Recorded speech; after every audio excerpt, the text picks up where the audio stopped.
So we're going to start our lecture with nerves of upper limb. Nerves of upper limb के अंदर the most important thing which should be remembered is brachial plexus. Brachial plexus क्या होता है? It is a cluster of nerves. It is different network of nerve fibers that would be supplying the skin and the muscles of the upper limb. कुछ इस तरह से दिखता है brachial plexus.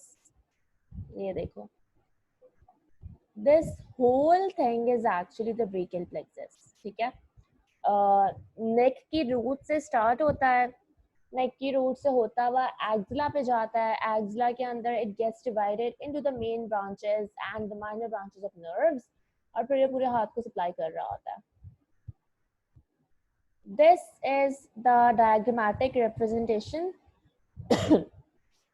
of brachial plexus. इसमें हमारे पास roots होती हैं, trunks होती हैं, divisions होती हैं, cords होती हैं and main branches होती हैं. Main branches के अलावा we do have some minor branches as well, which would be arising either from the root or the trunk or the cord. But these 5 are the main branches of the brachial plexus. Talking about the roots first,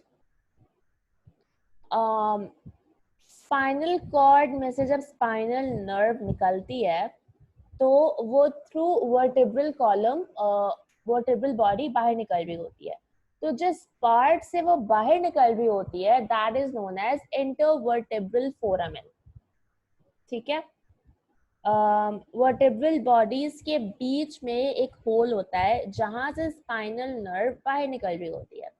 that hole is known as intervertebral foramen.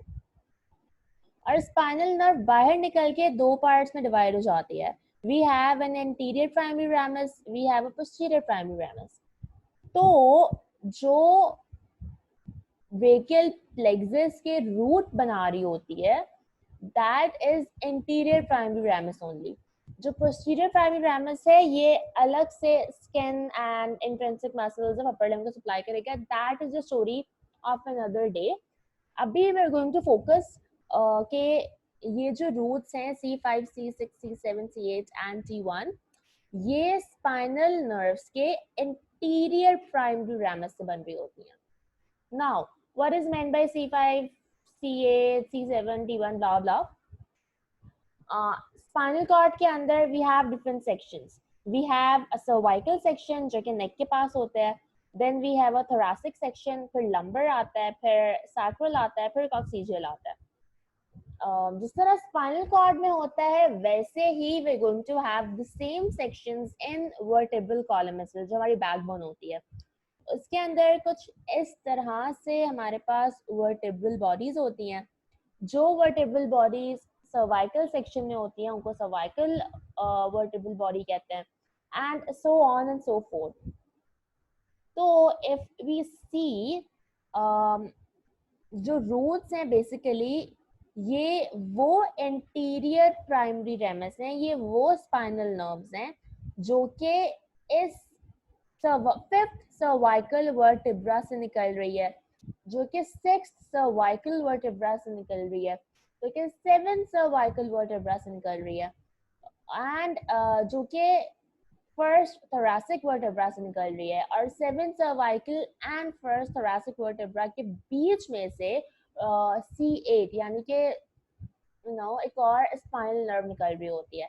तो all of these are actually the spinal nerves that are arising from the cervical part of the backbone of the vertebral column. सही. Roots आगे आके मिल के हमें trunk बना रही है हमारे लिए. जैसे C5 and C6 की रूट मिल के सुपीरियर ट्रंक बना रही है. C7 की रूट मिल के मिडिल ट्रंक बना रही है. C8 and T1 की रूट मिल के इंफीरियर ट्रंक बना रही होगी.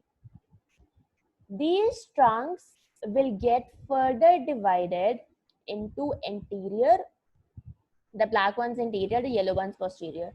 Anterior and posterior divisions. जैसे superior trunk की ये anterior division है ये पोस्टीरियर डिवीजन है। मिडिल ट्रंक की ये एंटीरियर डिवीजन है, ये पोस्टीरियर डिवीजन है। इंफीरियर ट्रंक की ये एंटीरियर डिवीजन है, ये पोस्टीरियर डिवीजन है।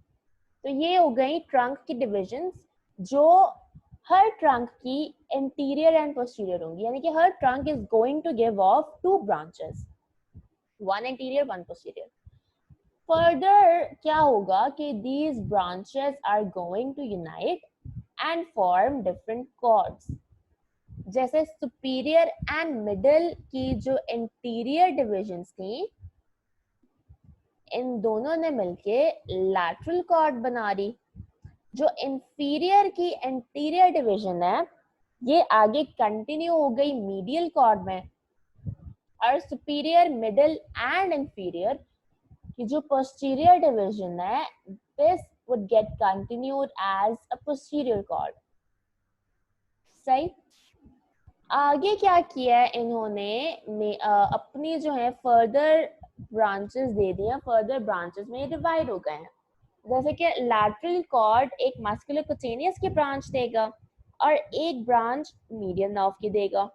पोस्टीरियर कॉर्ड एक एक्सिलरी नर्व की ब्रांच देगा, एक रेडियल नर्व की ब्रांच देगा। मीडियल कॉर्ड एक अल्नर नर्व की ब्रांच देगा एंड एक मीडियन नर्व की ब्रांच देगा। तो बेसिकली जो मीडियन नर्व है, ये लैटरल एंड मीडियल कॉर्ड दोनों से मिलके बन रहा है। गोइंग ओवर इट अगेन, हमारे पास डिफरेंट रूट्स थी जो कंबाइन होके ट्रंक बनी। 3 ट्रंक ने दो दो ब्रांचेस दे दी, वो ब्रांचेस दोबारा कंबाइन होके कॉर्ड्स बनाएंगी और वो कॉर्ड्स दोबारा ब्रांच ऑफ हो जाएंगी। This basically is the whole idea of brachial plexus. See, network of nerve fibers supply skin musculature of upper limb। Next से स्टार्ट होता है, एक्स ग्लैंड से जाते हुए एंटायर अपर एक्सट्रीमिटी को कर रहा होता है। रूट्स की बात करें, इंटीरियर एमाई और स्पाइनल नर्व से बनी हुई होती हैं। इंटरवर्टेब्रल फोरामेन से लीव द स्पाइनल कॉर्ड और C5T1 I've already told you guys। Trunk superior, middle, inferior जिससे बन रहा होता है वो उस डायग्राम में सब एक्सप्लेन कर दिया। डिविजन्स अगेन इंटीरियर पोस्टीरियर होते हैं, वो भी बता दिए हैं। कॉर्ड्स का भी मैंने बता दिया है। This is again the brachial plexus. Now moving forward to the major branches. ये 5 ब्रांचेस होते हैं। We have musculocutaneous, we have axillary, we have median, radial and ulnar. ठीक है। मस्कुलोकुटेनियस नर्व की बात करें तो इसकी root supply is C5, C6, C7। This is going to innervate brachialis, biceps brachii and coracobrachialis muscle। और जो इसका सेंसरी फंक्शन है वो ये होता है, ये देखो मस्कुलोकुटेनियस कौन सी है, ये पर्पल वाली। सही। तो ये जो है लैटरल हाफ, ओके एक और चीज याद रखो, सेंसरी सप्लाई के लिए skin supply of nerve fibres के लिए जो 2-3 इंपॉर्टेंट बातें होती हैं जो फिंगर टिप्स में होनी चाहिए, वो ये है कि एक तो ये कि जो पाम वाला पार्ट होता है, that is the interior part, palm and four arm, और जिस पार्ट पे नेल्स होते हैं दैट्स द पोस्टीरियर वन। इसी तरह थंब वाला part is the lateral part, little finger वाला part is going to be the medial part. So if you talk about this purple area, palm वाले area में है तो इंटीरियर है, thumb वाली साइड पे है तो लैटरल है। तो ये इनोवेट कर मस्कुलोकुटेनियस नर्व इनोवेट कर रही होती है lateral half of anterior forearm, this one, and small lateral portion of posterior forearm. देखो नेल्स वाली साइड है, थंब है, तो this is lateral and posterior. This is the nerve supply on the skin of musculocutaneous nerve. Next is axillary nerve, जिसकी roots are C5 and C6। It innervates teres minor and deltoid muscle.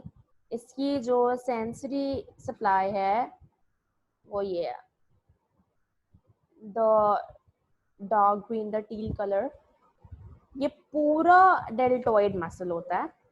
But axillary nerve जो है वो सिर्फ inferior reason of deltoid को दोनों side पे interiorly भी and posteriorly भी नर्व सप्लाई दे रही होती है. Next is medial nerve. Medial nerve जो होती है इसके roots are C6 to T1 and few fibers of C5 as well. ये फोर आर्म के फ्लेक्सर मसल्स को और हैंड के थिन आर्म मसल्स को मसल सप्लाई दे रही होती है. नर्व सप्लाई जो होती है जिन मसल्स को दे रही है वो ये हैं. एंड ये टू लैटरल लंब्राइकल्स को भी मसल सप्लाई दे रही है.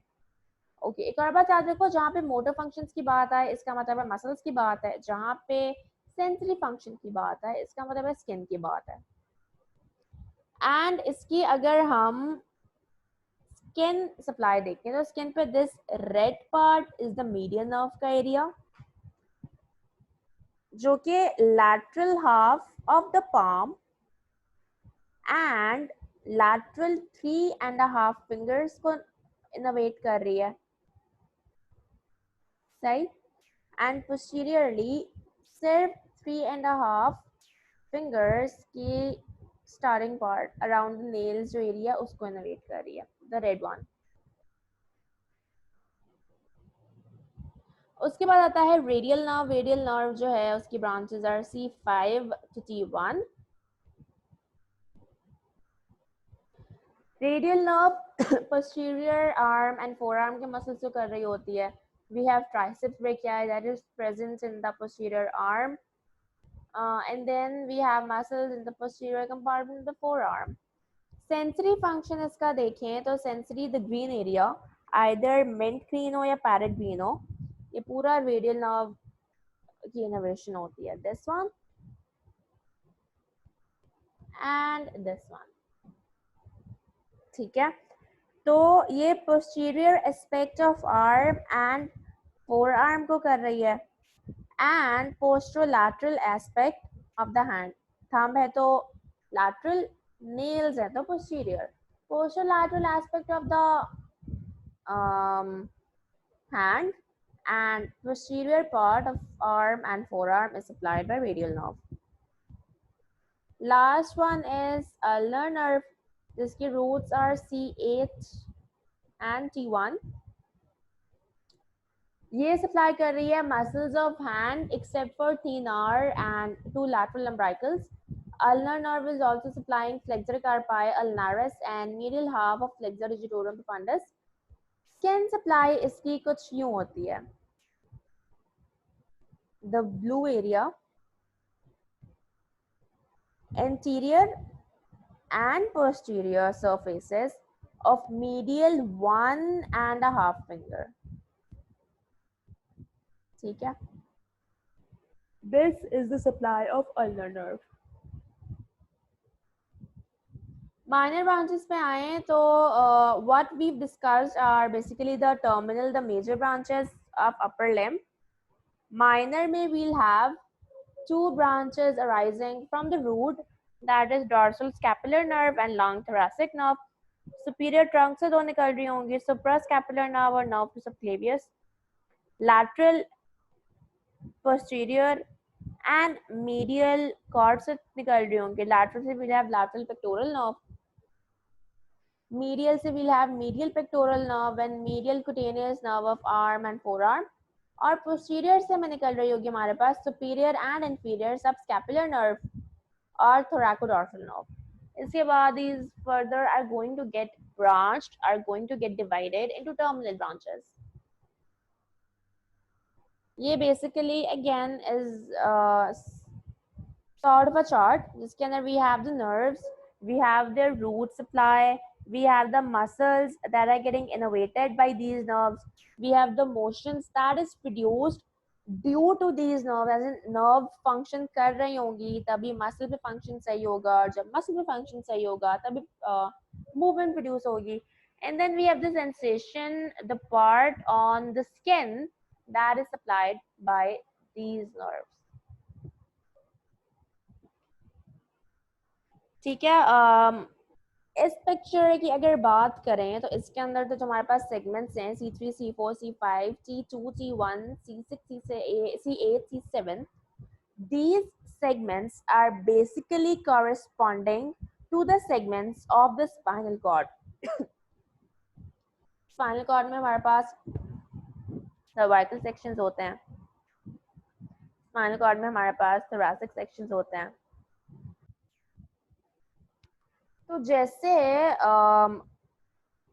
स्पाइनल कॉर्ड का अगर कोई सेक्शन, अगर कोई सर्वाइकल या थोरैसिक सेक्शन डैमेज होता है तो फोर आर्म के अंदर जिस पार्ट को वो कॉरेस्पॉन्ड कर रहा होता है, जिस पार्ट में उसकी नर्व सप्लाई आ रही होती है, वो पार्ट भी डैमेज हो जाता है. जैसे if you talk about T1, तो अगर स्पाइनल कॉर्ड के अंदर फर्स्ट थोरैसिक सेक्शन डैमेज होगा या फिर उसकी नर्व्स वर्टेब्रल बॉडी से बाहर आते हुए कंप्रेस हो जाएंगी, तो हमारे पास medial, anterior and posterior arm and forearm के अंदर चेंजेस आएंगी. लाइक पेनफुल हो सकता है, एनेस्थेटिक हो सकती हैं, या कोई भी सॉर्ट ऑफ स्किन के चेंजेस जो हैं वो इस पार्ट के ऊपर आएंगे. तो वील गेट द आइडिया कि जो नर्व कंप्रेशन है, जो डैमेज है, that is at the point of T1. वैसे बाकी के भी जो सेगमेंट्स हैं वो ऐसे ही होते हैं, इसी तरह करस्पॉन्ड कर रहे होते हैं.